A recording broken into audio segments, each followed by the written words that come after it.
Salam hörmətli izləyicilər, hər vaxtınız xeyir olsun.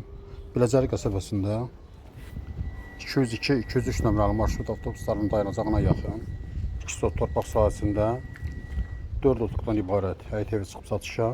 Bura həyətdə sanitar qovşağıdır. Bağ hissəsi də var. Evin yan tərəfinə keçmək olur. Kürsülü evdir. 2005-ci ilin bələdiyyə sənədidir. Qopçaya gedən sənəddir. Evə təmir lazımdır. İlkin qiymət təyin olunub 65.000 manat. Real alıcısı qiymətləndirmə olacaq. Maraqlanmaq istəyənlər səhifədə nömrə var. Əlaqə saxlaya bilərlər.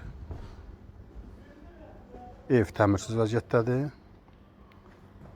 3 yataq otağıdır, 1 qonaq otağı, sanitar qovşağı ayrı-ayrıdır. Bir mətbəxdən ibarətdir. Kanalımıza abunə olmayı unutmayın. Kanalımıza abunə olun ki, yeni evlər satışa çıxanda xəbəriniz olsun. Sağda isə bu hissədə mətbəxdir. Üzürü sayın, ora baxa bilmədik.